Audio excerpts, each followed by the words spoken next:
Sipas mediumit slovak Sportnet, Kosova nuk është kundërshtari i lehtë për kombëtaren e Slovakisë në barazhin për kualifikim në Kupën e Botës 2026. Në artikullin e publikuar pas tërheqjes së shortit, portali nënvizon se edhe pse në pamje të parë, Kosova mund të duket si rival modest, ajo ka karakteristikat për të sjellë probleme serioze çdo ekipi dhe Slovakisë po ashtu.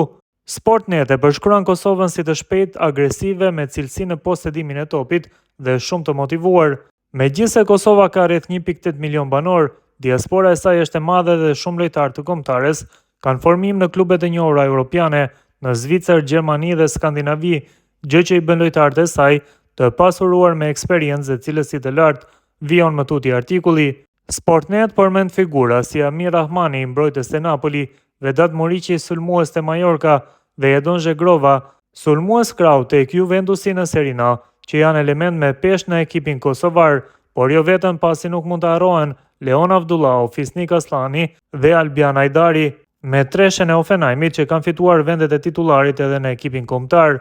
Slovakët kujtojnë gjithashtu se Kosova ka përjetuar progres të madh gjatë këtyre viteve. Në vitin 2025 ka fituar shumë ndeshje të rëndësishme, siç ishin ato 2 fitore në grupin kualifikues përballë Suedisë, dhe gjithashtu është bërë më konkurruese.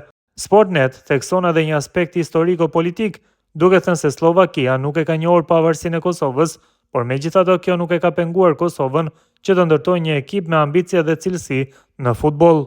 Duket se slovakët e kanë të qartë se Kosova është kombëtare e fortë dhe nuk është rastësisht në gjysmëfinalet e play-offit, ku kërkon një bilet për kampionatin botëror në futboll.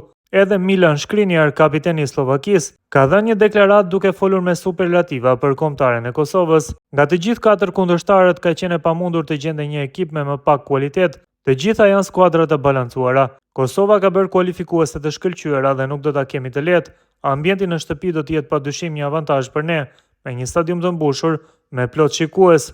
Ne do t'i japim gjithçka dhe do të përjetojmë një mbrëmje magjike së bashku, u shpreh Skriniar pas shortit. Slovakia, kundërshtari i parë i Kosovës, aktualisht renditet në vendin e 45 në FIFA, ndërsa Dardanët zën pozitën e 80.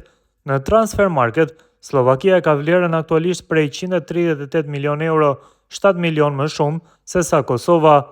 4 fitore dhe 2 humbje ishte bilanci i Slovakisë në kualifikueset e rregullta për botrorin, teksa shënoi 5 gola dhe pranoi 8 të tjerë. Në anën tjetër, Kosova pati 3 fitore, 2 barazime dhe 1 humbje, ndërsa shënoi 5 gola dhe pranoi po 5, të gjithë nga Zvicra.